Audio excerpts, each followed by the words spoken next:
विजेते श्री त्रिभंगिराय प्रभु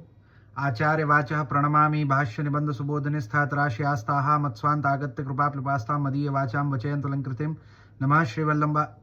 नमः श्री वल्लभाचार्य चरणाब्ज नखेन्दवे कलिकलमश घातिन्य तदवाण्यै च नमो नमः। यमनाष्टक के अंतर्गत श्री द्वारकेश जी की टीका में अपन 7वां श्लोक देख रहे थे। वामे जो है अपन अतोस्तु तवलालना सुरधुनी परम संगमात या पंक्ति को देख रहे थे, जहाँ में अपन ने ये देखो हतो कि जब ताई शरीर निवृत्ति है करके अपने को जो है वो एक देह को परिवर्तन अलौकिक देह की प्राप्ति न हो जावे, तब ताई जो है हम श्री यमुना जी की लालना, श्री यमुना जी की स्तुति इत्यादि करते हैं। ये सब बात हमने देखी थी। अब आगे कहते हैं, ननु गंगाया यद्यपि सन्निवेश्य मनो यस्मिन् क्षुद्धम यामुन योमलाः त्रैगुण्यम दुस्त्यजम हित्वा सद्यो यातास्तदात्मतामी त्यादि रूपम यस्यां स्नानार्थम पानार्थम वागच्छतः पुंसः पदे पदेष्वमेध राजसूयादीनां फलम न दुर्लभम इत्यादि रूपम च फलदातृत्वं श्रूयते, तथापि यथाधिकारमलौकिक सामर्थ्य दीफल साधकत्वं स्मरश्रम जलजायास्तव सम्मिलना देवेत्यत आहु गंगाया इति सुरधुनीति धुंकंपने धुनोति तीरस्थ वीरुधो द्रुमानिति धुनि क्विप तेति क्विप पुरुषोदरादित्वान्नुक नान्तत्वांगदीप सुराणाम धुनि देवलोकनदीति कौतु त्वत्संगमादेव स्तुता। क्या कहें कि वैसे तो गंगा जी भगवान के चरण कमल से निकली हैं, अतः वे भी यदि भगवान की तरह तीनों गुणों के बंधनों को काट देती हों तो इसमें कौन सी बड़ी बात है। भागवत 9:9-15 कि भाई गंगा जी के विषय में हूँ सबसे पहले भागवत को एक प्रमाण देवे हैं कि जहां ये कहे हैं कि गंगा जी काई की भगवान के चरण कमल अंशु प्रकटी है, यासु भगवान की तरह जो 3 गुणन के बंधनन को काट देनो, कि भाई भगवान जो है वो सतोगुण रजोगुण तमोगुण ये जो त्रिगुण को बंधन है, इन त्रिगुण के बंधनन को काट देवे हैं। तो गंगा जी काहे कि भगवान के चरण कमल अंशु प्रकटी है, यासु गंगा जी हु इन त्रिगुणन के बंधनन को काट दे या में कोई हु प्रकार की आश्चर्य की बात नहीं है। दूसरा प्रमाण देवे हैं, इसमें स्नान करने के लिए आने वालों को पद पद पर अश्वमेध और राजसूय आदि यज्ञों का फल मिलना भी दुर्लभ नहीं है। भागवत 5:17-9 इस प्रकार का स्वरूप एवं उसका फलदात्री होना सुना जाता है। तो यह प्रकार सु जो है वो श्री गंगा जी के स्वरूप को और श्री गंगा जी के फलदातृत्व को अपन जो है वो प्रमाणानुसार देख सके हैं। उन सभी फलों की बात तो खैर ठीक है, तथापि जहां तक जीव के अधिकारानुसार उसे अलौकिक सामर्थ्य आदि फल देना हो, तो हे भगवान के स्मरश्रम जल से उत्पन्न होने वाली श्री यमुने आपसे मिलने के कारण ही गंगा जी के लिए संभव बन पाता है। इस बात को कहने के लिए श्री गोकुलनाथ चरण गंगायाः इत्यादि शब्दों से कह रहे हैं। क्या कहे हैं कि या प्रकार को फलदान करनो, ये तो अपन समझ सके हैं कि गंगा जी जो हैं वो जो कहो ना कि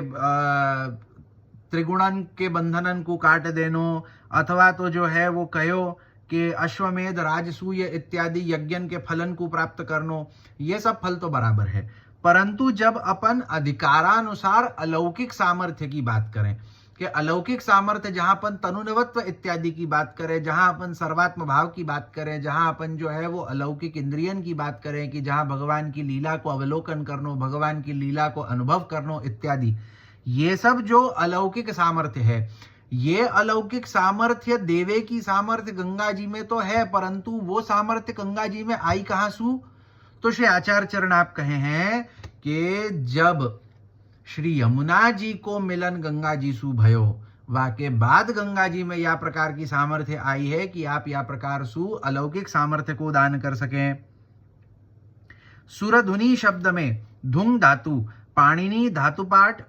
भ्वादिगण 1255 का अर्थ होता है कंपन, यानी कि लहरों से अपने तीर पर स्थित वृक्षों को जो कंपा दे, हिला दे, उसे धुनी अर्थात नदी कहते हैं।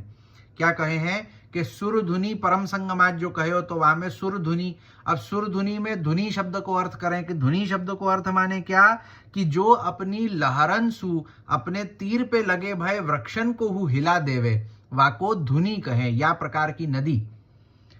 और सुरों की नदी अर्थात देवलोक की नदी को सुर धुनि यानी कि गंगा कहते हैं। कि सुर धुनि कहो तो धुनि माने नदी और सुर माने देवता, सो देवतान की नदी माने गंगा जी। आप श्री आज्ञा करते हैं कि पृथ्वी पर तो गंगा जी की स्तुति है श्री यमुने आपके कारण ही की गई है।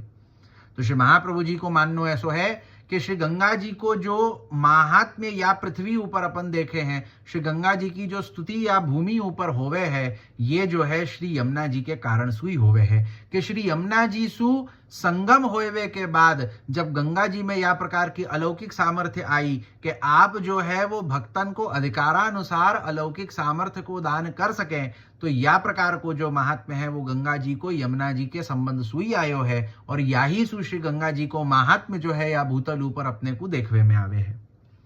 लोके कथादिषु महात्म्येषु च गंगा द्वारे प्रयागे च गंगा सागर संगमे सर्वत्र दुर्लभा गंगित्यादि वचनेषु श्री यमुना सम्मिलनात् पूर्वमपि श्री हरिद्वार कनखल क्षेत्रादिषु च मुक्तिदातृत्वं श्रूयते तदा क्षिपन्नाहु नन्विति विशेषमिति अधिकारी भेदेन किंचित प्रकारे नानात्वं पुष्टीति व्याकुर्वन्ति। किंतु एक बात यह भी है कि लोक में गंगा की कथाओं एवं महात्म्य आदि में गंगा द्वार प्रयाग एवं सागर संगम पर पुण्य एवं मुक्ति देने वाली भगीरथी गंगा है। ब्रह्म पुराण 77:3-4-5। सर्वत्र गंगा स्नान फल प्राप्त होना दुर्लभ है, परंतु गंगा द्वार प्रयाग और गंगा सागर संगम इन 3 स्थानों पर इसका फल अधिक प्राप्त होता है। इन 3 स्थलों पर गंगा स्नान करने वाला स्वर्ग प्राप्त करता है और उसे पुनः मनुष्य योनि में आना नहीं पड़ता। नारदीय पुराण उत्तर भाग 26-27 इत्यादि वचनों में तो श्री यमुना जी से मिलने से पूर्व भी श्री हरिद्वार एवं कनखल आदि क्षेत्रों में गंगा जी मुक्ति देती है, यह सुना गया है। इस आक्षेप का स्पष्टीकरण करने के लिए श्री गोकुलनाथ चरण इसे ननु इत्यादि शब्दों से कह रहे हैं। अब यहाँ एक प्रकार की शंका उठावे। कैसी शंका उठावे है कि जब यासु पहले कहो कि गंगा जी को महात्म्य जो है वो श्री यमुना जी के संगम सु भयो है, तो यहाँ पे जो है वो ब्रह्म पुराण नारद पुराण इत्यादि के वचनन को प्रमाणित कियो गयो है कि जहाँ ये कहो है कि यमुना जी के संगम सो पूर्व ही जो गंगा जी को जो यहाँ कहो ना कि गंगा द्वार माने कि जो गंगोत्री जाकू कहें, तो गंगोत्री है, हरिद्वार है, कनखल क्षेत्र है, ऋषिकेश है इत्यादि क्षेत्रन में हूँ गंगा जी के महात्म्य को वर्णन तो कियो गयो है। और गंगा जी यमुना जी सु तो प्रयाग क्षेत्र में मिले हैं, तो प्रयाग को महात्म्य कह सके या प्रयाग सु आगे जो है वो गंगा जी को महात्म्य कह सके, परंतु प्रयाग सु पूर्व गंगा जी को महात्म्य क्या प्रकार सु कह सके, यह प्रकार की शंका आवे। कहीं कि यहाँ तो जो है वो यमुना जी के संगम सु पूर्व ही गंगा जी के महात्म्य को वर्णन आ रहे है, और आप श्री आज्ञा करें कि यमुना जी के संगम सु गंगा जी को महात्म्य भयो है। तो अब ये शंका को निराकरण कैसे करनो, तो आप श्री आगे आज्ञा करें हैं कि इसका प्रत्युत्तर श्री गोकुलनाथ चरण विशेषम इत्यादि पदों से देते हुए यह आज्ञा कर रहे हैं कि अन्यों की तुलना में पुष्टि मार्गीय भिन्न होते हैं और वे गंगा जी की स्तुति श्री यमुना जी से मिली होने की विशिष्टता के कारण ही करते हैं। इस बात को आप श्री पुष्टव इत्यादि शब्दों से समझा रहे हैं। क्या कहे हैं कि यहाँ पुष्टि मार्गीयन की एक विलक्षणता है कि अन्य मार्गीयन के जैसे अन्य मार्गीय जो है वो गंगा जी को महात्म्य स्वतंत्र रूप से माने, परंतु पुष्टि मार्गीय जब गंगा जी को महात्म्य माने हैं तो श्री यमुना जी के संबंध सु माने हैं। यासु पुष्टि मार्गीय गंगा जी को जो गुणगान करे हैं वो श्री यमुना जी के संबंध सु ही करे हैं। ये विशेषता ये जो है एक प्रकार सु विलक्षणता पुष्टि मार्गीयन की कही है। मर्यादेति वेदोपनिषद पुराणादि श्रवणेन यथार्थ भगवन महात्म ज्ञानम तस्मिन् सति तत्रोक्त साधनानुष्ठानम तेन च स्वरूप ज्ञानम तस्मिन् सति मुक्तिरिति मर्यादा मार्गः निज जनानुद्धीर्षुर भगवान दयया निस्साधनान अनुग्रह्य लीला सृष्टौ प्रवेशयतीति पुष्टिमार्गः। एवं च मर्यादा मार्गीयाणां शास्त्र श्रवणैक हेतुक ज्ञानवत्वं तत्र च सृष्टि स्थितित्यर्थम तदिच्छयैव तत्स्वरूपम गूढ़रित्योक्तम तथा च श्रुति ही यतो वाचो निवर्तन्ते अप्राप्य मनसा सह आनंद ब्रह्मणो विद्वान्न विभेति कुतश्चनेति अत्र वागगोचरस्तुतिकस्य मनोध्याना विषयस्य ब्रह्मण आनंद विदुषो अकुतो भयवत्व मुच्यते तेन तदानंद विद्वत्वं तदिच्छयैवेति भासते अन्यथा वाङ्मनो अगोचरत्व मनुपपन्नं स्यात् एवं च पुष्टिस्थानां त्विच्छयैव सर्वलीला विशिष्टस्वरूप ज्ञानं भगवान् हृदि निधत्त इति ते श्री यमुनायाः सर्वांगीण श्रमजलजायाः स्वरूपं जानन्ति इतरेषां तु द्वापरादौ युगे भूत्वा कलया मानुषादिष्वित्यादि प्रभुदत्ता ज्ञाकरुद्रादि कलाभिर्ब्रह्मणादिभिर्भ्रान्तत्वान्न तेषां भगवत् स्वरूप ज्ञानं कुतः श्री यमुना पर्यन्तमिति ते स्तुतिं केवल गंगाया इति मन्यन्ते अदीर्घदृक्त्वात्। पुष्टि मार्गियों की ही बात समझाने के लिए श्री द्वारकेश चरण पहले मर्यादा मार्ग की पद्धति समझा रहे हैं। आप श्री के मर्यादा मार्गी यही पद के अनुसार मर्यादा मार्ग की पद्धति है कि वेदोपनिषद पुराण आदि के श्रवण द्वारा यथार्थ रूप में भगवान के महात्म का ज्ञान होना, फिर ज्ञान हो जाने के पश्चात मर्यादा मार्ग में कहे साधनों का अनुष्ठान करना, तत्पश्चात उससे भगवान के स्वरूप का ज्ञान होना और स्वरूप ज्ञान हो जाने के पश्चात जीव की मुक्ति होती है। यह मर्यादा मार्ग है। तो सबसे पहले मर्यादा मार्ग को प्रकार कहे हैं कि मर्यादा मार्ग की पद्धति क्या प्रकार की है कि वामे सबसे पहले वेद उपनिषद पुराण इत्यादि को अध्ययन करनो, वा को श्रवण करनो, वासु जो है भगवान के महात्म्य को जाननो, भगवान के महात्म्य को जान जावे के बाद मर्यादा मार्ग में जा प्रकार के साधनन को वर्णन कियो गयो है वा प्रकार के साधनन को करनो, वा साधनन को करवे सु जो है वो भगवान के स्वरूप को ज्ञान होनो और वाके बाद जो है वो मुक्ति की प्राप्ति होनी, ये मर्यादा मार्ग है। और निजजनों का उद्धार करने की इच्छा रखने वाले भगवान जब दया करके निस्साधन जनों पर अनुग्रह करके उन्हें अपनी लीला सृष्टि में प्रवेश दिलाते हैं तो इसे पुष्टि मार्ग कहते हैं। पुष्टि मार्ग माने का क्या कि जब निजजनन को उद्धार करवे के ताई, जो निजजन कैसे हैं कि निजजन जो है वो निस्साधन जन है, ऐसे निस्साधन निजजनन को उद्धार करवे के ताई जब भगवान उन जीवन पर अनुग्रह करे हैं और उनको अपनी लीला सृष्टि में प्रवेश दिवावे हैं, उनको जो है अपनी नित्य लीला में जो है वो प्रवेश देवे हैं, वाको पुष्टि मार्ग कहे हैं। यो मर्यादा मार्गियों को तो केवल शास्त्र श्रवण करने से ही ज्ञान प्राप्त होता है और सृष्टि प्रवाह निरंतर चलता रहे, इस कारण शास्त्रों में तो भगवान की ही इच्छा अनुसार भगवान का स्वरूप बड़ी गूढ़ रीति से कहा गया है। क्या कहे हैं कि मर्यादा मार्गियन को तो शास्त्रन को श्रवण करवे सु ही भगवान को ज्ञान हो जावे है, शास्त्रन के श्रवणन सु ही भगवान को ज्ञान हो जाए। अब वाके बाद में परिस्थिति ऐसी है कि सृष्टि को प्रवाह, सृष्टि को क्रम जो है वो निरंतर चलतो रहे, यासु जो है वो शास्त्रन में भगवान के स्वरूप को वर्णन बहुत ही रहस्य प्रकार सु दियो गयो है, बहुत ही गूढ़ प्रकार सु दियो गयो है, रहस्य रूप सु दियो गयो कि हर कोई वाको समझ नहीं पावे। काहे कि अगर हर कोई वाको समझ लेगो तो हर कोई जो है वो मोक्ष प्राप्त कर लेगो। यासु जो है वाको रहस्य रूप सु दियो गयो है। जैसे याको मैं एक और उदाहरण सु कहूं कि अगर अपन देखें तो अपने को एक शास्त्र में दूसरे की निंदा कहीं ना कहीं प्रकार से प्राप्त होवे है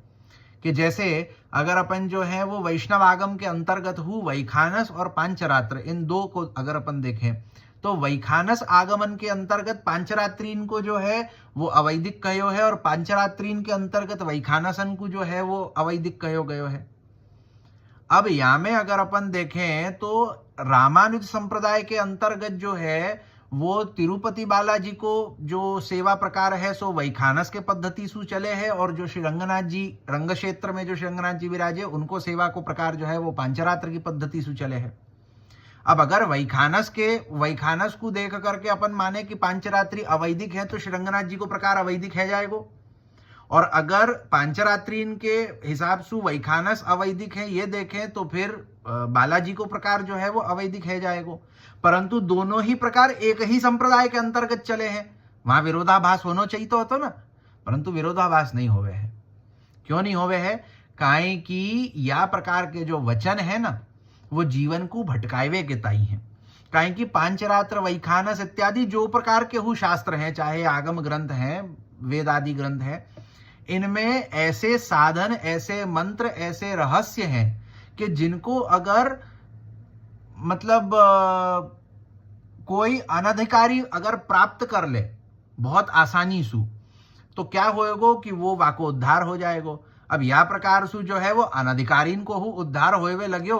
तब तो जो है वो पृथ्वी को क्रम चलनो बंद है जाएगो, सृष्टि को क्रम, काहे कि सृष्टि को तो क्रम यही सु चले ना कि जन्म मरण को चक्र चलतो रहे। अब जब हर कोई जो है वो मुक्ति को प्राप्त करवे लग जाएगो तो जन्म मरण को चक्र कहां से चलेगो। यही सु जो है या प्रकार के वचन, निंदा परक वचन जो है वो दिए गए हैं, तासु जो है वह निंदा के अंतर्गत पढ़ के वो व्यक्ति जो है वह मंत्र सु जो फल मिलनो है वह फल को प्राप्त न करके नीचे गिरेगो, वो फिर जो है वो सृष्टि के क्रम में चलतो रहेगो। काहे की जो है जैसे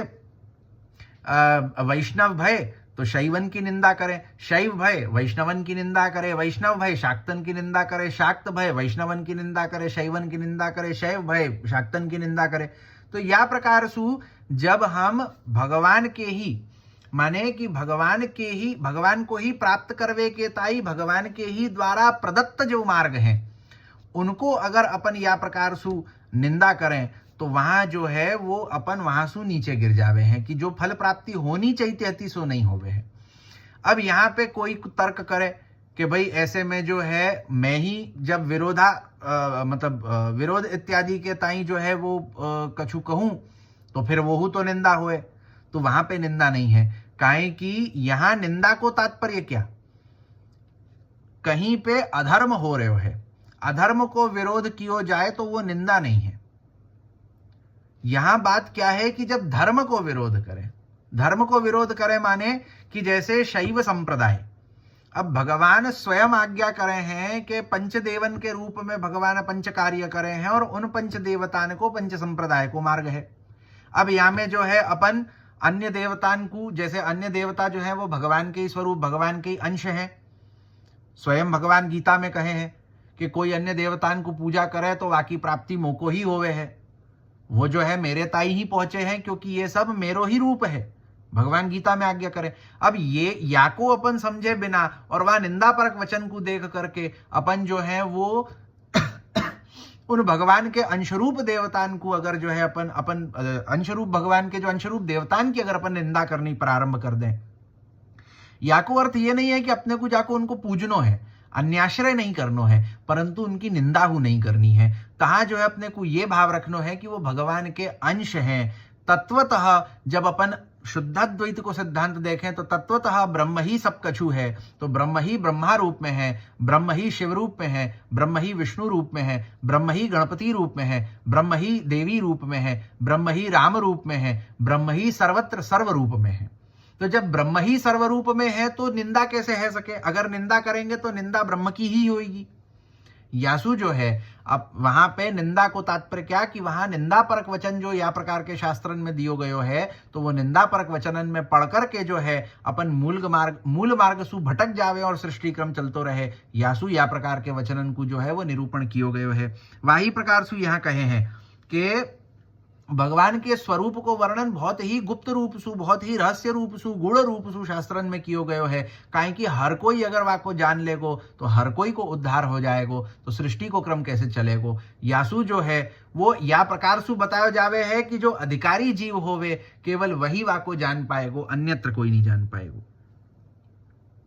इसी कारण श्रुति में भी ब्रह्म का वर्णन वाणी नहीं कर सकती एवं मन भी उसे प्राप्त नहीं कर सकता। तैत्तरीय उपनिषद 2:9-1 यूं कहा गया है। तो यही सु कहो है कि भाई भगवान को तो न वाणी सु प्राप्त कियो जा सके है, नहीं जा सके है, और ना ही भगवान को मन सु प्राप्त कियो जा सके है। कोई इंद्रियन के द्वारा हु भगवान को प्राप्त नहीं कियो जा सके है। तो ऐसे में केवल शास्त्रन को पढ़ करके समझ करके क्या भगवान के स्वरूप को जानो जा पाएगो? नहीं, जो अधिकारी होएगो वही जान पाएगो, अन्यथा नहीं। इस श्रुति में बताया गया है कि वाणी से न कहा जा सकने वाला और मन में भी ध्यान न किया जा सकने वाला ब्रह्म का आनंद ऐसा है कि जिस आनंद को जान लेने वाला निर्भय हो जाता है।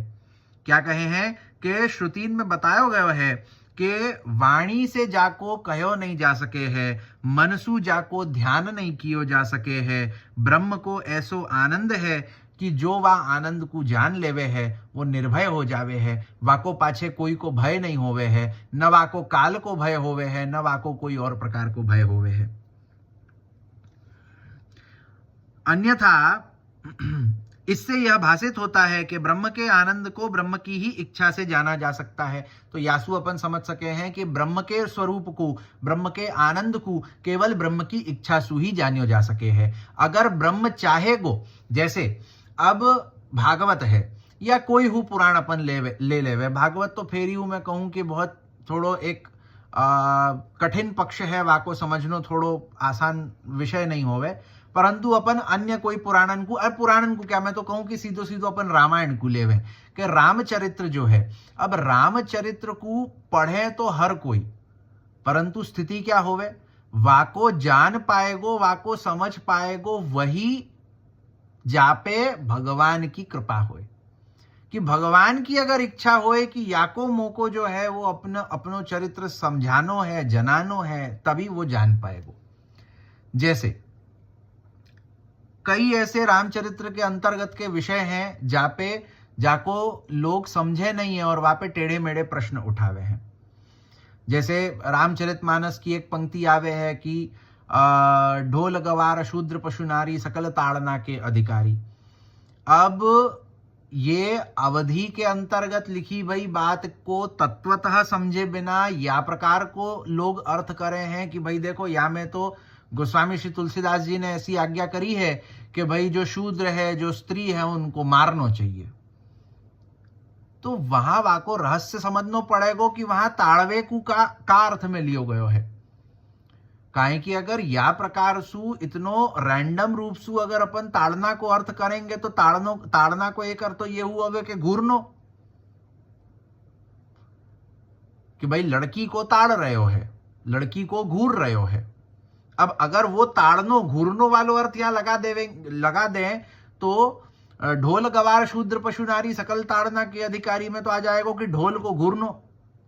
अब ढोल को घूर करके क्या होएगा, मुझको कोई समझावे, गवार को घूर करके क्या होएगा, तो ऐसो नहीं होवे। अपने को समझ करके वाको अर्थ जाननो पड़ेगो, समझनो पड़ेगो कि क्या विषय में और क्या प्रकार से कहे जा रहे हो है। कि जैसे लोग कहे ना कि अरे राम जी ने तो सीता जी को त्याग कर दियो, परंतु वाको रहस्य क्या है, वाको रहस्य समझनो पड़ेगो। केवल इतनो सुनवे मात्र सु कि राम जी ने सीता जी को त्याग कर दियो और वहां में कह दियो जाए कि राम जी तो खराब है, क्यों, उनने अपनी जो है वो गर्भवती पत्नी को त्याग कियो, परंतु वाको रहस्य क्या है वो अपने को शास्त्रन सु समझनो पड़ेगो, देखनो पड़ेगो। तो वही बात यहां कहे हैं कि ब्रह्म जाकू जनानो चाहे ना, वही जान पावे है कि वाको रहस्य क्या है। अन्यथा यानी यदि ऐसा नहीं मानेंगे तो इस श्रुति में कहीं ब्रह्म का वर्णन वाणी नहीं कर सकती एवं मन भी उसे प्राप्त नहीं कर सकता, यह बात झूठी सिद्ध हो जाएगी। इसलिए इस विवेचन से यह समझना चाहिए कि पुष्टि मार्गियों को तो भगवान अपने इच्छा से ही अपनी समस्त लीलाओं के स्वरूप का विशिष्ट ज्ञान हृदयारूढ़ करवाते हैं। अतः पुष्टि मार्गीय ही प्रभु के सर्वांगीण श्रम जल से उत्पन्न होने वाली श्री यमुना जी के स्वरूप को जान सकते हैं, अन्य नहीं। तो यहां पे अगर अपन ये नहीं मानेंगे कि ब्रह्म की इच्छा सु ही ब्रह्म को जानियो जा सके है, तो श्रुति को जो वचन है कि ब्रह्म को वाणी सु नहीं कहो जा सके, ब्रह्म को मनसु नहीं जानियो जा सके, वो वचन झूठो है जाएगो। और श्रुति कभी झूठी नहीं होवे है, काहे कि श्रुति जो है वो भगवत वचन है। तो श्रुति को जो कहवे को तात्पर्य है वो यही है कि केवल पढ़वे मात्र सु, सुनवे मात्र सु भगवान के विषय में नहीं जान सके हैं। जब भगवान कृपा करके जनानो चाहे हैं तब जाकर के अपन भगवान को जो है वो जान सके हैं। और वाही प्रकार सु भगवान जब कृपा करके अपने भक्तन को, अपने जीवन को, अपनी विशेष लीलान को ज्ञान करावे है, तभी जो है भगवान के भक्त भगवान की विशेष लीलान को जान पावे है। यासु जो है वो पुष्टि मार्गीय श्री यमुना जी के वह विशेष स्वरूप को जान पावे है, जो स्वरूप को अन्य कोई नहीं जान सके है। काहे कि भगवान विशेष कृपा करके जो है वो पुष्टि मार्गियन को श्री यमुना जी के विशेष स्वरूप को ज्ञान करावे हैं। अन्यों को तो हे रुद्र मोह शास्त्रों की रचना करो जिससे मेरा महात्म्य लुप्त हो जाए। पद्म पुराण उत्तराखंड 6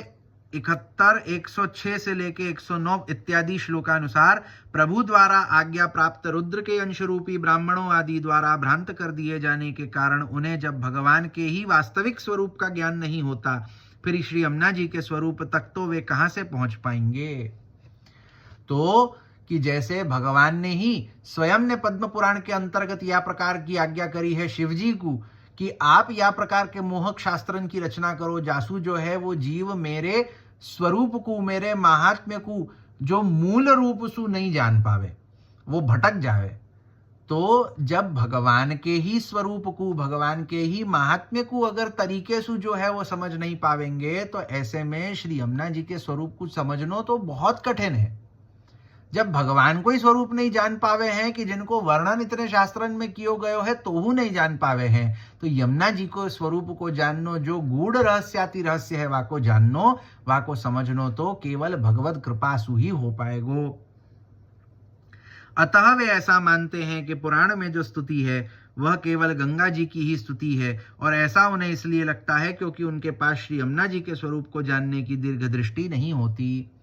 तो शास्त्रन में जहां गंगा जी के महात्म्य को वर्णन किया गयो है, तो वहां केवल गंगा जी के महात्म्य को ही मर्यादा मार्ग वाले समझे, वो यमुना जी के संगम सु गंगा जी को महात्म्य नहीं समझ पावे। काई की जो है वो यमुना जी को महात्म्य अति दुर्लभ है, और भगवान की कृपा सु ही केवल जो ऐसो जीव होएगो, जो पुष्टि मार्गीय दैवी जीव होएगो, वो ही श्री यमुना जी के महात्म्य को जान पाएगो, समझ पाएगो, और वा प्रकार सु जो है वो गंगा जी के महात्म्य को वर्णन वो कर पाएगो।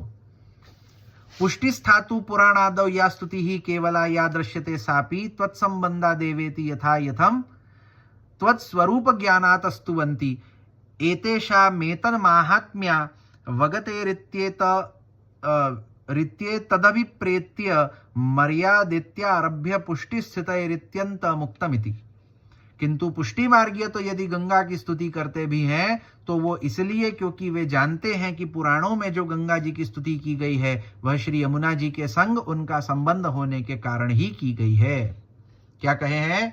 कि पुष्टि मार्गीय लोग जो गंगा जी के महात्म्य को गुणगान करे हैं, तो वो स्वतंत्र रूप से गंगा जी के महात्म्य को गुणगान नहीं करे, परंतु वो गंगा जी के महात्म्य को गुणगान यासु करे, काई की गंगा जी को संगम श्री यमुना जी सु भयो है, और श्री यमुना जी के संगम सु जो है वो गंगा जी को महात्म्य वर्धन भयो है। यासु जो है पुष्टि मार्गीय जीव गंगा जी के महात्म्य को गुणगान करे हैं।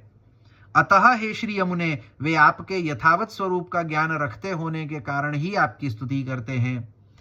के श्री यमुना जी के यथार्थ स्वरूप को ज्ञान होवे के कारण सु ही पुष्टि मार्गीय जो हैं वो श्री यमुना जी को तो स्तुति करे ही करे हैं, गंगा जी की हु करे हैं। गंगा जी की स्तुति करने वाले पुष्टि मार्गीय श्री यमुना जी के महात्म्य से अवगत हैं, इस बात को बताने के लिए श्री गोकुलनाथ चरणों ने मर्यादा मार्गीय ही से लेकर पुष्टि स्थित ही तक की पंक्ति लिखी है। तो के जो पुष्टि मार्गीय हैं, जो गंगा जी को महात्म्य गान करे हैं, तो वो श्री यमुना जी के महात्म्य को जाने हैं, और श्री यमुना जी के महात्म्य सु बढ़तो भयो श्री गंगा जी के महात्म्य को जाने हैं। यासु जो है वो गंगा जी की स्तुति करे है कि यमुना जी सु गंगा जी को महात्म्य बढ़ रहे हो है, यासु हम गंगा जी की स्तुति करे हैं। मूलान्वयस्तु भो मुकुंद प्रिय तव सन्निधौ मम तनुनवत्वमस्तु एतावता मुररिपौरतिर् दुर्लभतमा नास्तीति शेषः यत एवं अतस्तव लालनास्तु सुहृदि पुष्टिस्थितैः त्वत्संगमात्परं कीर्तिता न तु कदापि त्वद्रहितापीति शेषः। एवं चास्मिन् पद्ये भगवती रतेर् दुर्लभत्व कथनेन भगवत प्रियत्व संपादकत्व सप्तमैश्वर्यं प्रोदितम्। मूल श्लोक का व्यवस्थित अन्वय इस प्रकार से होगा कि हे मुकुंद प्रिय श्री यमुने, आपकी सन्निधि से मुझे तनु की नूतनता प्राप्त हो, और उस नूतनता से मुररिपु में रति प्रेम होना दुर्लभतम नहीं रह जाएगा। इसी कारण हम आपकी लालना स्तुति करते हैं। पुष्टि मार्गियों ने गंगा जी की स्तुति यदि की भी है तो इस कारण की है क्योंकि गंगा जी का संबंध आपसे हुआ है। यदि आपसे संबंध न हुआ होता तो वे कभी भी गंगा जी की स्तुति न करते। अब यहां 7वें श्लोक को एक अन्वय पूर्ण रूप में, पूरे श्लोक को आखे श्लोक को एक अन्वय शब्दार्थ अगर अपन देखें तो ऐसो बनेगो कि हे श्री मुकुंद प्रिय श्री यमुना जी, आपके सन्निधि सु, आपके संबंध सु मोको तनुनवत्व की प्राप्ति होए। अब वह तनुनवत्व सु क्या होएगो कि भगवान में रति अथवा प्रेम होनो दुर्लभ नहीं रहेगो, बहुत सरलता सु जो है वो भगवान में प्रेम हो जाएगो। और याही सु हम श्री यमुना जी आपकी स्तुति आपकी लालना करे हैं, काहे की जो है वो आपकी स्तुति हम याही सु करे हैं, काहे कि आपके संबंध सु हमको तनुनवत्व की प्राप्ति और भगवान में प्रेम की प्राप्ति होवे है। और हम पुष्टि मार्गीय गंगा जी की हु स्तुति याही सु करे हैं, काहे कि आपको संगम आपको संबंध श्री यमुना जी क्षमा